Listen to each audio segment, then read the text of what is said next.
Hoy nosotros en esta mañana tenemos el privilegio de compartir con ustedes un tema que se titula Nada excepto Cristo, el desafío de la Iglesia Evangélica ante el pluralismo de ideas. Permítame comenzar con un texto bíblico que al final lo vamos a ocupar muchísimo, y es 1 Corintios capítulo 2, versículo 2, en donde dice: pues me propuse no saber entre vosotros cosa alguna, sino a Jesucristo y a este crucificado.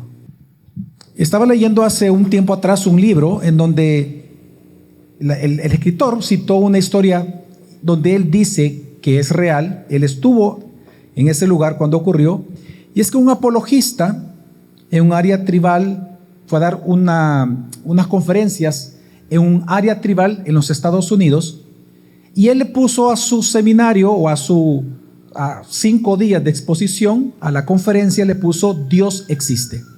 Él consideró que el tema importante en esta región tribal era precisamente hablar de la existencia de Dios. Pero al final, el jefe de una de las más grandes tribus que asistió le dijo que había estado muy bueno toda la conferencia. Sin embargo, le dijo: le agradecemos porque usted nos ha demostrado de que Dios existe. Lo que yo lamento, le dijo, es que nunca nos dijo a cuál Dios yo tenía que servir. Y le dijo: porque aquí nosotros en esta región queremos en muchos dioses, pero no sabemos cuál de ellos es el verdadero. Digo esto porque lamentablemente este apologista, aunque hizo una buena intención en preparar una conferencia importante, no respondió según la necesidad que la cultura tenía en aquel momento y en ese lugar en específico. Esto nos lleva a una reflexión que en cada generación nosotros los cristianos debemos de conocer la cultura. Y por cultura me refiero al conjunto de filosofías que dan forma a la personalidad y a la moralidad de toda la sociedad. Recordemos que la palabra cultura viene precisamente del latín cultus. La cultura es el reflejo de lo que una sociedad cree. La cultura siempre va a ser un reflejo de la fe de esa sociedad, de la fe de ese pueblo. Eso lo entendemos en la Escritura, que tal cual es el pensamiento, dice el proverbista, en su corazón tal es él. Es decir, según sea tu ortodoxia, así va a ser tu ortopraxis. De ahí viene entonces la cultura. Entonces es importante para nosotros entender en cada generación, conocer la cultura, pero para nosotros poder refutar la mentira y establecer la verdad, tal como lo dice rápidamente 2 Corintios 10, de 4 al 5, que dice: porque las armas de nuestra milicia no son carnales, sino poderosas en Dios para destrucción de fortalezas, destruyendo razonamientos. Y aquí hay que pensar un poco en la lógica. Razonamientos, entendemos lo que es un razonamiento, un argumento, y toda altivez que se levanta contra el conocimiento de Dios, y llevando cautivo todo pensamiento a la obediencia de Cristo. Por lo tanto, hermanos, queriendo ser fiel a este texto, hoy quiero dar una respuesta a uno de los grandes desafíos que la Iglesia Evangélica en El Salvador va a enfrentar en los próximos años. Ya la está enfrentando, pero se va a intensificar, y me refiero al pluralismo de ideas. Antes de continuar, se me puede decirle, hermano, que yo los invito a que puedan estar viendo las pantallas. Es una presentación que intencionalmente traje en pantalla para que podamos agilizar y poder ver algunos datos que en su momento voy a presentar. El pluralismo de ideas, esto ya está en El Salvador obviamente desde hace muchísimos años, pero se va a intensificar porque una de las áreas de mucho crecimiento actualmente en el país, que precisamente el gobierno actual está apostando a que crezca, es el turismo. Y una consecuencia natural en los países que dependen mucho del turismo es precisamente una consecuencia social y espiritual, es el pluralismo de ideas. Obviamente, al haber una gran cantidad de personas, hay un gran cultivo de ideas. Y eso a la larga va a ser un problema. Como decía el doctor R.C. Sproul, las ideas tienen consecuencias. El pluralismo sostiene que todas las religiones y todas las ideologías son iguales y son válidas. Promueve el pluralismo, que nadie tiene la verdad exclusiva, ni siquiera los cristianos. No podemos apropiarnos de la verdad, dice el pluralismo. Y esto ya es un gran desafío para la iglesia por 3 razones principalmente. La primera de ellas, porque para nosotros los cristianos, nosotros creemos que la verdad del evangelio es exclusiva, no inclusiva. La verdad de Dios ha hablado, es lo que nosotros creemos. Nosotros creemos que la Biblia es autoridad sobre cualquier idea humana, no las ideas de los hombres. También creemos que la verdad última y la salvación se encuentran única y exclusivamente en Jesucristo. Ahora, yo sé que esto puede parecer exagerado, que es un desafío para nosotros la iglesia, pero permítame darle un ejemplo. En calidad de presidente de la Alianza Evangélica, fui invitado a una reunión muy importante con personas, precisamente muy importantes unas personas muy importantes dentro del país. Había bastantes pastores. Y uno de los pastores que habló en esa reunión dijo en público: ya es tiempo que la iglesia evangélica deje de tener una mente cerrada. Y lo cito: ya es tiempo de tener una mente abierta, a abrazar y a trabajar con otras religiones. No podemos seguir diciendo que somos exclusivos. La mitad de nosotros, que los que estamos aquí, conocemos a esa persona. Y cuando dijo eso, yo dije pluralismo. Y como yo lo voy a demostrar, esta filtración del pluralismo en la iglesia evangélica precisamente es parte de las razones por las cuales hoy en día hay mucha fuga de jóvenes en las iglesias y adultos que no llegaron después del COVID. Es parte de esto. Así que mi objetivo rápidamente en el tiempo que tengo es precisamente hacerte un llamado a que, porque Jesús es la verdad, crezcamos en su conocimiento y doctrina. Ahora, ¿cómo lo voy a hacer? Presentando dos grandes partes en esta conferencia. La primera de ellas, quiero hablar de la historia y evidencias del pluralismo como teniendo presencia en la Iglesia Evangélica de El Salvador. Vamos a hacer una historia de cómo llegamos a este punto. Y número dos, en la segunda parte de la conferencia, ¿cuál es la solución a la luz de 1 Corintios capítulo 2, versículo 2? Así que primero quiero que veamos el camino al pluralismo de ideas que hoy enfrenta la iglesia. Miren, a nivel filosófico, a nivel de la historia de las ideas, existen tres épocas muy definidas que todos nosotros vimos en la historia atrás. La primera de ellas es la etapa del premodernismo. En el premodernismo, o época medieval como lo conocemos en los libros de historia, duró del siglo V al siglo XV. Prácticamente representó un retroceso intelectual, cultural, social, y estuvo dominado por la ignorancia y la superstición, y por lo tanto en asuntos espirituales, en asuntos de fe, la fe durante más de 15 siglos estuvo en la figura de autoridad. Ahí estaba centrada la fe de ellos, en terratenientes o en el papado. Al final del siglo XV, con esto de la crisis económica que hubo en toda Europa y la peste negra por 3 siglos que afectó todo el continente, entonces surgió lo que conocemos como el modernismo. En el modernismo, las características religiosas cambiaron. Se pasó de una fe en la persona, en la autoridad, a una fe en la razón. En el modernismo lo que ocurrió es que ellos dijeron: la verdad existe, pero la única forma de conocer la verdad es por medio del razonamiento. De ahí surgió lo que conocemos como el racionalismo. Recordemos que el sufijo, ismo, lo ponemos a cualquier palabra y se convierte en un sistema de pensamiento. Entonces, ellos decían, la verdad la podemos conocer, pero por la mente. Obviamente, eso se convirtió en un sistema de pensamiento. El problema fue que la razón humana descartó la idea de lo sobrenatural porque no lo podían entender con la razón. Entonces llegaron a una conclusión lógica, y es: Dios no existe, por lo cual no lo podemos comprobar. Y ese fue parte de los que los extremistas en aquel momento tomó de René Descartes, aquella gran frase que él dijo: pienso, luego existo. Y ese fue el gran lema para muchos. No fue la idea original de Descartes, pero esta frase fue tan potente que la retomaron ellos para decir de que la realidad se va a conocer única y exclusivamente por lo que yo entienda con mi mente. ¿Cuál fue el resultado de este racionalismo? Todos nosotros lo conocemos: 2 guerras mundiales, muchas guerras civiles, una guerra fría intelectual. Ya con la caída del muro de Berlín en 1989 y la derrota del comunismo en la Unión Soviética, el modernismo llegó a su fin. Y surgió una era que hasta el día de hoy nos encontramos: el posmodernismo. En el posmodernismo, los posmodernistas dijeron: miren, la razón falló, casi nos destruye, casi nos mata la razón. Y comenzaron a enseñar entonces que los absolutos dividen. Llegan a decir, la verdad absoluta discrimina, destruye, así que la verdad absoluta no existe, todo es relativo. Tu verdad no tiene por qué ser mi verdad, y lo que yo creo no tiene que ser lo que tú creas. Tú vas a respetar mi verdad, yo respeto tu verdad, porque nadie tiene la verdad exclusiva. En el posmodernismo la verdad es relativa a lo que yo sienta, a lo que yo considere. De hecho es según lo que yo sienta, eso es. Es decir, que en el posmodernismo se pasó de una fe en la razón a una fe en el sentir.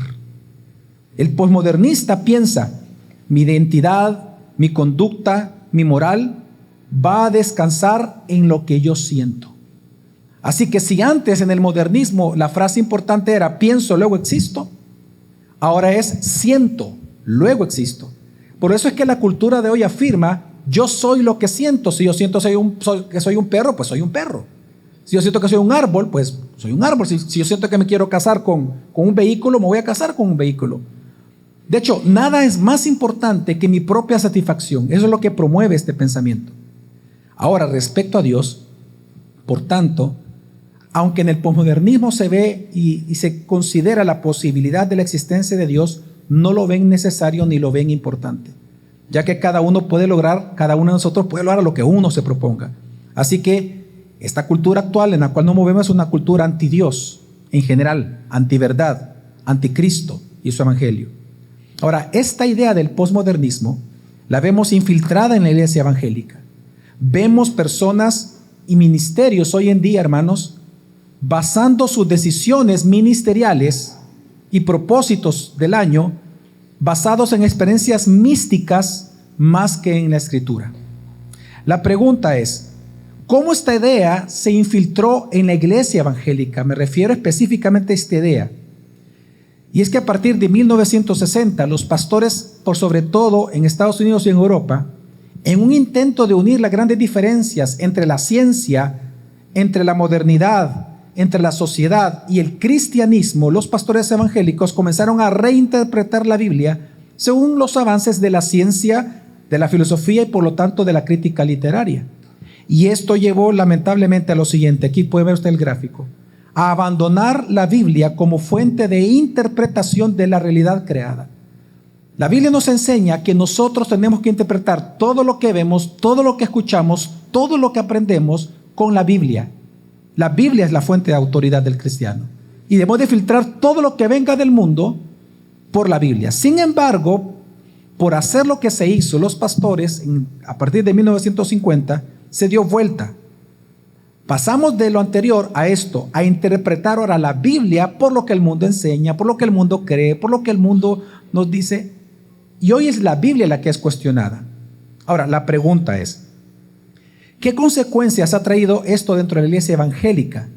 Número uno, es obvio que la Biblia en algunos sectores ha dejado de ser autoridad. Ahora, por ejemplo, en algunos sectores evangélicos, se lo digo porque lo hemos escuchado aquí en El Salvador, la Biblia ahora solo es un manual de principios y valores cristianos, así se le llama. Vamos a ver los principios y valores cristianos para la vida.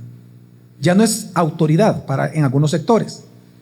También vemos que en la iglesia evangélica, por lo tanto, hermanos, ha perdido parte de su capacidad para discernir entre lo bueno y lo malo, la verdad y la mentira. Y lamentablemente esto lo comprobamos porque en algunos sectores la fuente de autoridad ya no es la Escritura, sino precisamente los sentidos. Esto ha generado lo que hoy conocemos como un ateísmo práctico. El ateísmo práctico, ¿quiénes son estos? Estos son los que creen en Jesús. Un ateo práctico es aquel que cree en Jesús, pero no cree en la suficiencia de las Escrituras en la práctica. Confían más en sus experiencias personales, espirituales, místicas, sensoriales, que en la doctrina bíblica. Y va a cuestionar la Biblia y lo que dice la Biblia por la experiencia que tuvo en las últimas semanas. El ejemplo de esto es que hoy vemos nosotros que se valora, por ejemplo, se valora la iglesia local más por sus actividades y experiencias que por una predicación bíblica. Así la gente está eligiendo dónde congregarse, dónde más o menos una iglesia que le genere buena experiencia y no por la doctrina. Hoy en día, por ejemplo, muchos prefieren un ambiente motivador, entretenido, que oír una doctrina correcta. Muchos cristianos están más dispuestos a soportar media hora de mala teología, mala doctrina, que una hora completa de sana doctrina. Se cumple realmente lo que dice 2 Timoteo 4, 3 al 4, porque vendrá tiempo cuando no soportarán la sana doctrina, sino que teniendo comezón de oídos acumularán para sí mismos maestros, conforme a sus propias concupiscencias, y apartarán el oído de la verdad y serán extraviados a las fábulas. Y por todo esto es que Dios manda en Colosenses 2:8, mirad que nadie os engañe. Cuídense de que nadie los engañe. ¿Por medio de qué? Filosofías y huecas sutilezas, según las tradiciones de los hombres, porque ahí provienen, conforme a los rudimentos del mundo y no según Cristo. Entonces la pregunta importante, hermanos, que hay que hacer a esta altura es la siguiente: ¿cuáles son algunas de las filosofías y huecas sutilezas que han afectado parte de la capacidad de discernir de la iglesia evangélica en El Salvador? ¿Cuáles son parte de esta lista de huecas sutilezas y filosofías?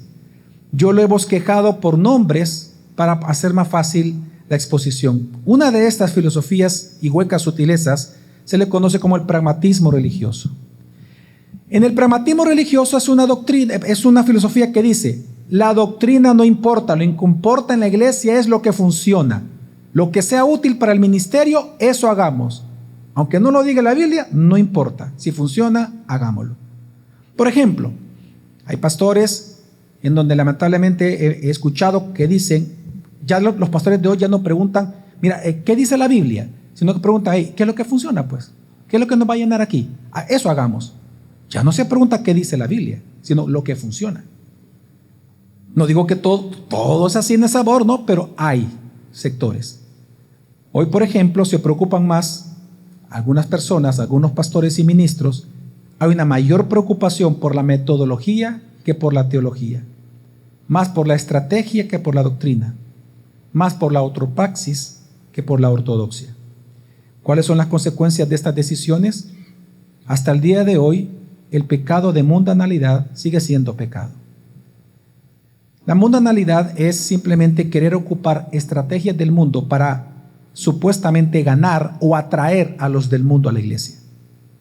Ejemplo de esto es que hoy vemos en algunos lugares mucha predicación enfocada precisamente, o la iglesia enfocada a ofrecer cultos, se le llama multisensoriales, cultos entretenidos, predicaciones pragmáticas, exactamente como el mundo enseña y predica.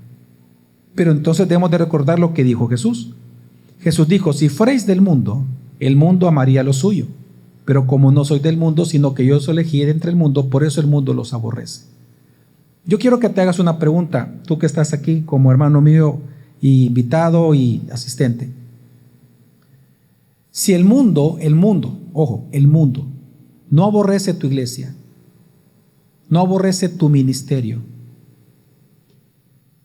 si no aborrece el mundo nuestros ministerios o nuestras iglesias, probablemente es porque nuestros ministerios e iglesias se parecen al mundo. Por eso no lo aborrece.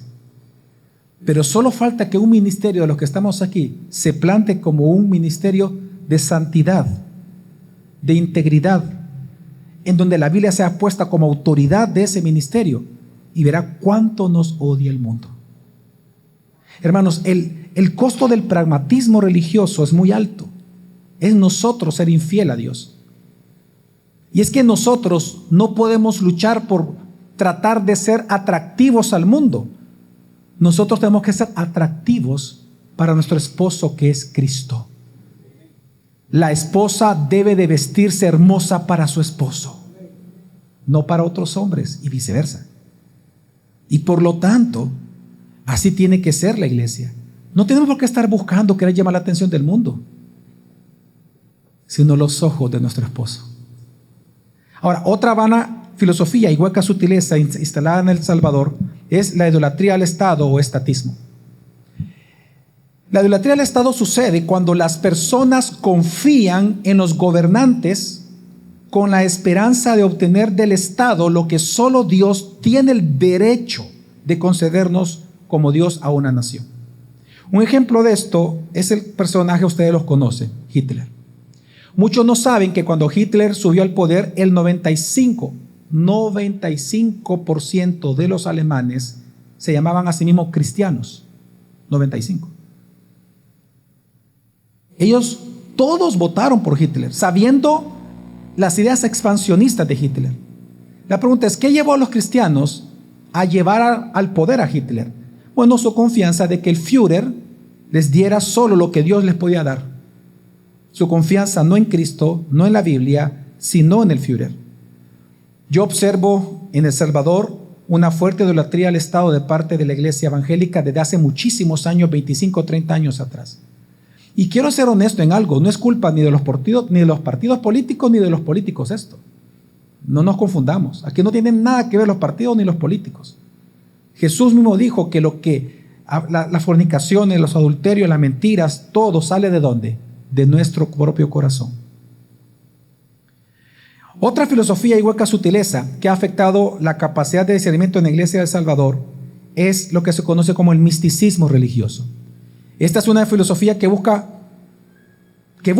cómo tener experiencias místicas y sensoriales con Dios.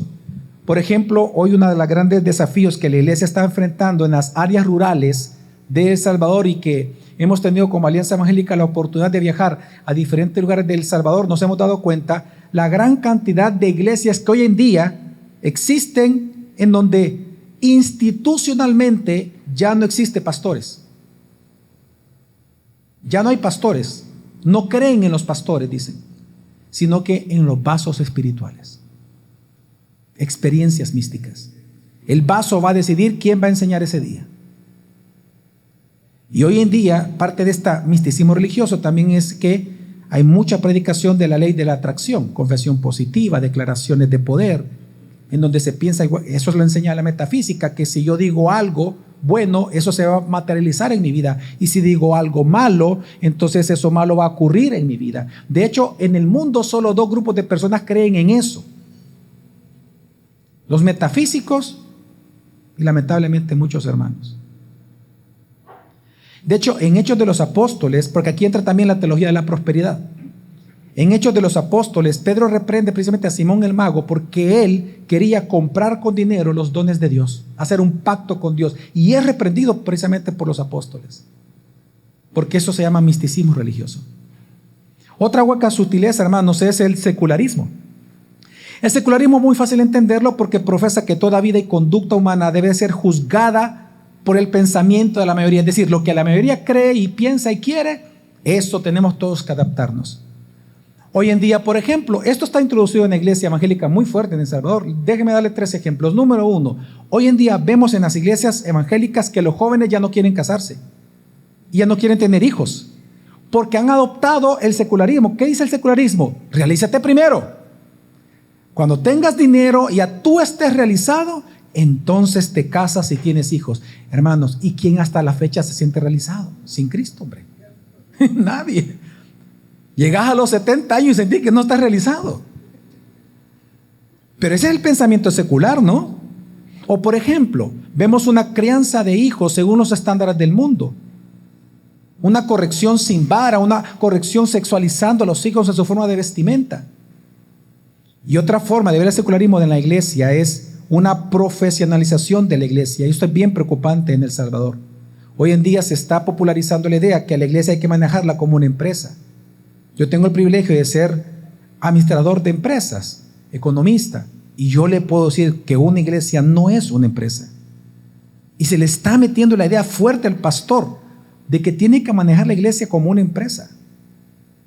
Y también si es que se quiere profesionalizar la vocación pastoral. Y hoy los pastores están con una gran carga porque la cultura misma le está exigiendo un liderazgo más parecido a las características del século, del siglo presente, que el de Jesús de la Biblia.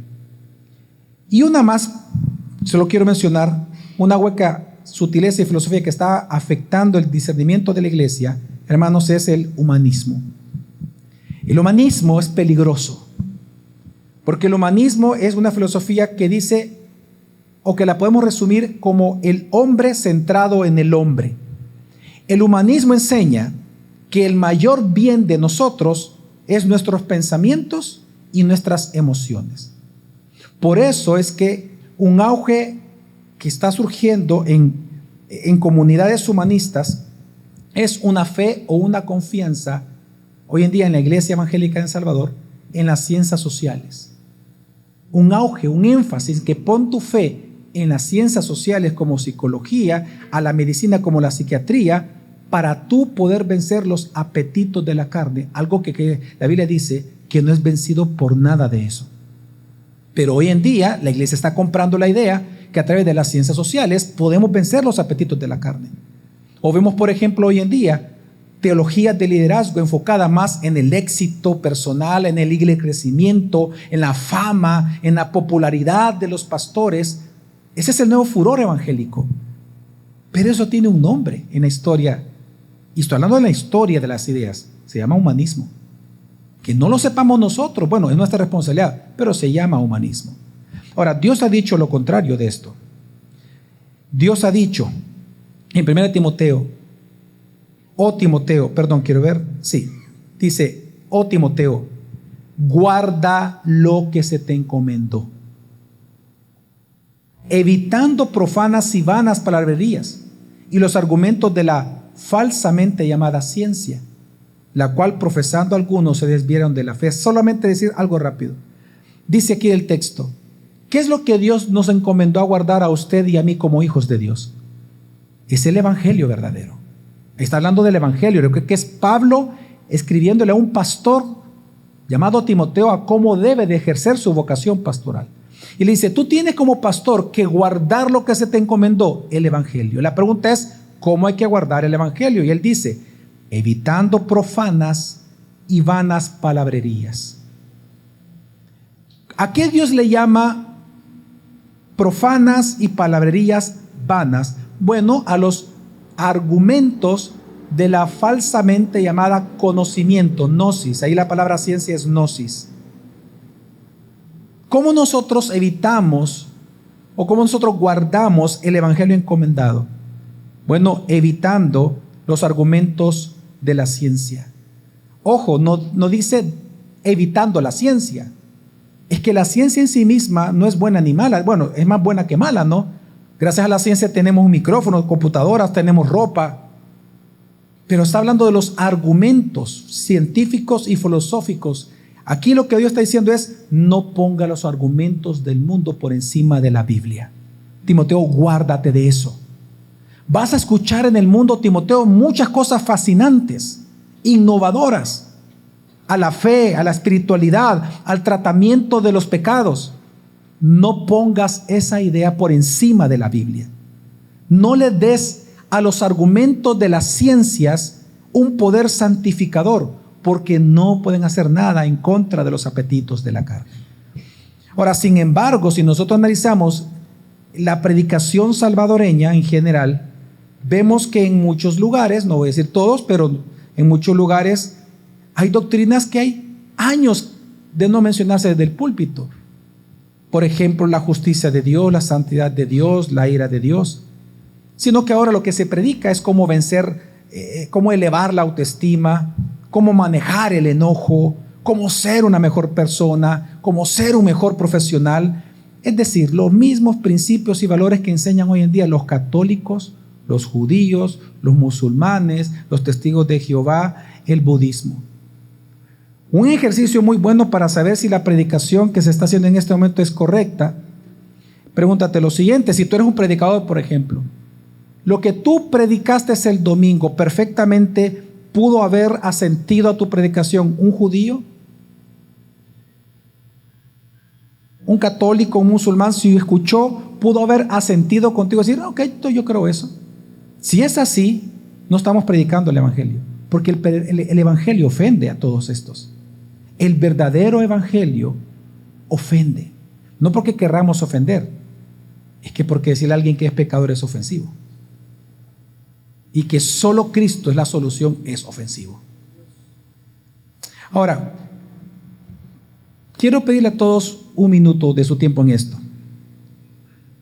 Yo sé que tal vez, para algunos, todo lo que estoy diciendo pudiera ser una exageración. Pero quiero presentarles un estudio estadístico que como iglesia hicimos. Salimos a las calles a hacer preguntas sobre este tema. Y le traje algunos datos, no toda la estadística. En esta encuesta participaron más de 100 cristianos solo de la capital, es decir, de San Salvador. Descartamos incluso aquellos que decían que eran cristianos, pero cuando le hacíamos la pregunta no se congregaban y no eran cristianos. Entonces los descartamos, solo cristianos. Y resulta que esta encuesta fue más de 100 cristianos en San Salvador, es decir, que sí es representativa, y representa a más de 40 iglesias de distintas denominaciones de San Salvador. Una de las preguntas que hicimos, la primera fue, ¿sobre qué tema predicaron este fin de semana último en tu iglesia? Queremos ver si recordaban el tema. Lo interesante fue lo siguiente, el gran 25% dijo que no sabían. Lo interesante ahora de qué se predicó ese fin de semana en la iglesia de San Salvador. Quiero decirles, hermanos, que esta encuesta se hizo antes del COVID. Muy probablemente hoy, después del COVID, cambia esto. Pero los datos siguen siendo importantes. Por ejemplo, algunos dijeron, el segundo gran porcentaje, el 20% de las iglesias predicaron esa idea de superación personal. El 7% de prosperidad. El 11% de cómo mejorar la familia, algún tema de la familia. Y el 13% salvación, 5% acerca de Jesús, 9% evangelismo y 9% adoración. Es decir, que un 30%, un poco más del 30% del salvadoreño escuchó el evangelio y el otro 60% no lo escuchó. Ahora, la siguiente pregunta es, ¿cómo le ayudó a su vida? Mire qué pregunta más difícil. ¿Cómo te ayudó a tu vida lo que te predicaron en tu iglesia? Y qué terrible, hermanos, que el 26% dijo, en nada. Y si a esto le sumamos a la par el 9% que dijo, en todo, es lo mismo en nada. Pues si alguien dice, me sirvió en todo, es porque no le sirvió en nada. Y las demás, el otro, el gran 21% en mejorar relaciones. ¿Se da cuenta que el enfoque siempre es ese? Es lo que el humanismo trae, es un enfoque en el hombre, en mejorar la relación. No digo que estaba malo, pero en las encuestas lo que hicieron fue preguntas bien específicas. Luego el 4%, el 6% dijo en portarse bien, en tener más fe el 4%, en cómo prosperar el 2%, en aprender a perdonar el 4%, en temer a Dios otro 4%, en superación personal 11%, en regresar a la palabra 2% y en ser más espirituales el 11%. Ahora le preguntamos luego, ¿cuáles son los temas entonces que más predican en tu iglesia? Y dijo lo siguiente, el 28%, el gran 28% dijo superación personal. El 16% dijo experiencias espirituales. El 20%, el tema más predicado es de la familia, 4% escatología, 17% cómo servir y el 14% dijo algo acerca de Jesús. La siguiente pregunta, ¿qué doctrinas enseñan en tu iglesia? Esta pregunta lleva un poco de truco, porque lo que queríamos saber es que si los cristianos salvadoreños pueden identificar las doctrinas fundamentales, las pueden mencionar. Y resulta que ellos dijeron, ¿qué doctrinas enseñan en tu iglesia? El 10% de días de Cristo, 15% de Trinidad, 8% de salvación. El 25% dijo no sé. Y el 42%, este gran 42% pusimos otros. Todo lo que está ahí, hermanos, nunca son consideradas doctrinas fundamentales. De hecho, algunas eran herejías. Y la gente pensaba que eran doctrinas fundamentales. Ahora, la última pregunta que quiero presentarle por dato a usted fue la siguiente. Esa es muy dura. ¿Qué te gustaría escuchar en tu iglesia, entonces? Y el gran 27% dijo, yo quiero que me prediquen de Jesús. Porque la pregunta era que no estás escuchando. ¿Qué quieres escuchar? De Jesús. El 16% obviamente dijo no sabe, 9% superación personal, 11% dijo amor, adoración, prosperidad, dijo un 2%, restauración 2%, 12% avivamiento, 4% avivamiento. Y una pregunta última. Entonces le hicimos la pregunta, ¿por qué asistes a tu iglesia?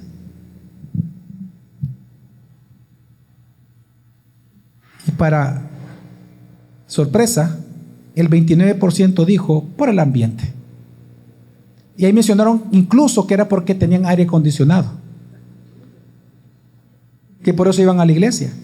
El 13% dijo que por la familia, el 2% dijo no lo sé, el 6% dijo porque me predican a Jesús, el 10% dijo por las prédicas, el 17% dijo por superación personal, otra vez humanismo, el otro 10% dijo conocer a Dios y el 13% dijo por las doctrinas.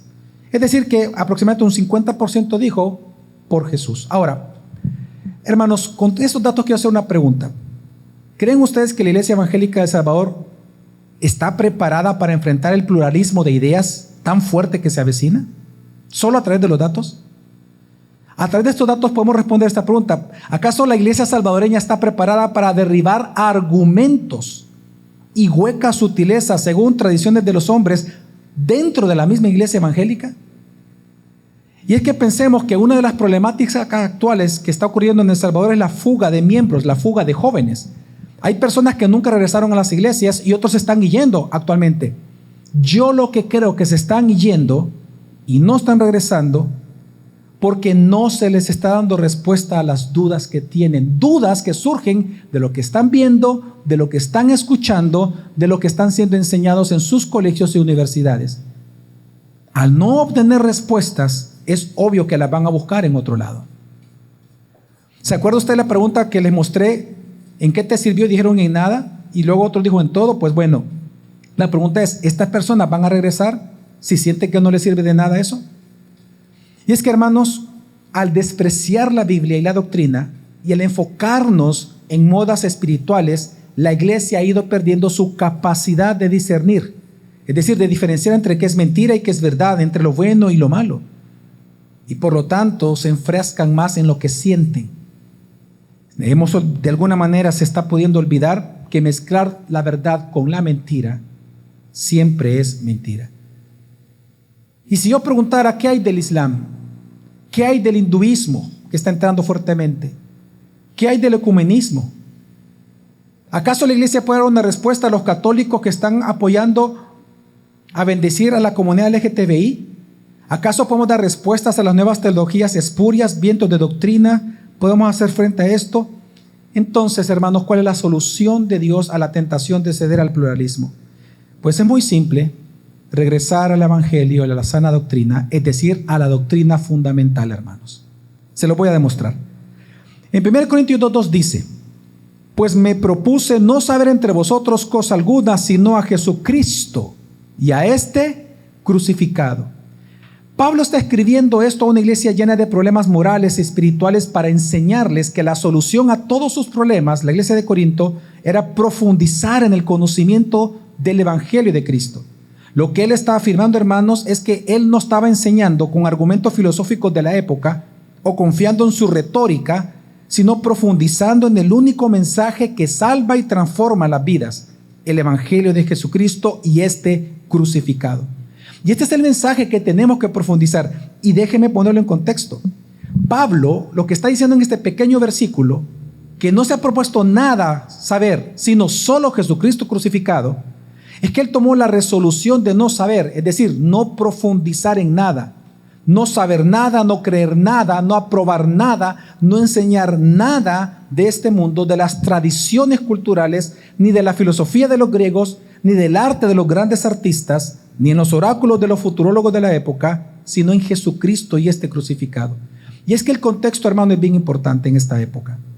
Cuando Pablo escribió esto, en Corinto, las celebridades, es decir, lo que hoy para nosotros son los influencers o las personas populares de la época de Pablo, eran los que sobresalían en dos habilidades: retórica y filosofía. Ellos eran los que hoy eran los artistas, ¿verdad? Las estrellas musicales o estrellas del deporte, como Messi, Cristiano Ronaldo, etc. Antes eran los de retórica y filosofía. Precisamente lo que los corintios le estaban exigiendo a Pablo es que Pablo actuara como ellos, tuviera una retórica pulida y una mente filosófica. Pero Pablo lo que les está diciendo, no, es que ese es el problema de ustedes, el mundo se ha metido a la iglesia. Y entonces Pablo viene y dice: por eso yo no me he propuesto saber nada excepto Cristo y este crucificado. Pablo lo que está diciendo es que él renuncia a ocupar las herramientas culturales populares de la época para que lo que los convirtiera a ellos y los sostuviera a ellos y les ayudara a ellos fuera el Espíritu Santo, fuera por medio del Evangelio de Jesucristo y no las estrategias culturales. Ahora, lamentablemente hoy, hermanos, existe en la pastoral salvadoreña una presión cultural sobre los pastores, sobre nosotros los pastores que estamos aquí. Y es que se nos está exigiendo que tenemos que ser todólogos. Hoy en día se nos está pidiendo culturalmente que tenemos que ser superhéroes sociales, profesionales en retórica, expertos en creación de contenido, expertos en streaming, expertos en administración de empresas, expertos en filosofía, expertos en psicología, expertos en música, expertos en administración de empresas, expertos en conocimientos de medicina, expertos en tecnología, expertos en estadística, expertos en liderazgo, expertos en ser influencers. Es decir, se nos exige ser expertos en todo excepto en Jesucristo y este crucificado. Y eso es una carga real. Uno lo ve en los talleres que hoy en día se popularizan en todo El Salvador. Y es que esto trae una consecuencia. Y es que una iglesia distraída, vemos ahora en ciertos sectores, de su verdadera visión. Por eso es que no me extraña que precisamente los grandes eventos que se están iniciando este año precisamente es de evangelismo. Porque lo que se ha visto es una iglesia distraída de tal misión. Una iglesia distraída de sus deberes, pero lamentablemente, hermanos, enfocados en ser celebridades. Yo veo muchos pastores, no pocos, en Facebook, por ejemplo, pidiendo seguidores en sus redes para ellos ser populares, para llegar a las masas, ser exitosos a la manera que el mundo concibe el éxito. Pero este texto nos enseña que toda sabiduría, hermanos, que compita con la doctrina de Cristo debe de ser negada y a su vez rechazada como verdadera para edificar la iglesia.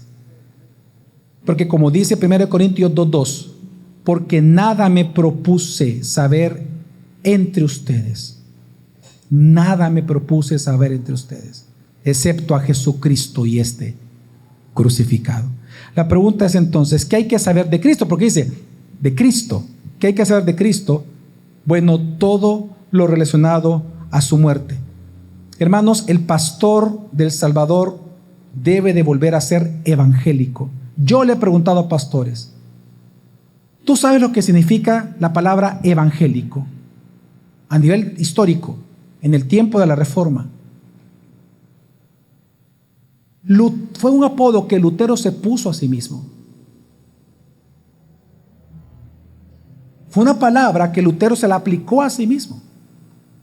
Y por lo tanto era un apodo que se les daba a los cristianos que estaban enfocados en la Biblia, que predicaban que la Biblia era la única fuente de autoridad. Esos eran los evangélicos. Ya después se fue desvirtuando y ahora evangélico significa cualquier cosa. Así que yo sí creo que el pastor debe volver a ser evangélico, es decir, enfocado y centrado en el evangelio de Cristo. Debemos de volver a estudiar las doctrinas fundamentales que componen el evangelio, cristología, soteriología, teología propia. Por eso me encanta, y verdad lo digo públicamente, y felicito a la Universidad Evangélica de El Salvador de poner teología sistemática, doctrina sistemática en su carrera. Es importante la teología sistemática en este sentido. Hermanos, la iglesia local necesita que de la boca de su pastor se oiga y se vea a Cristo.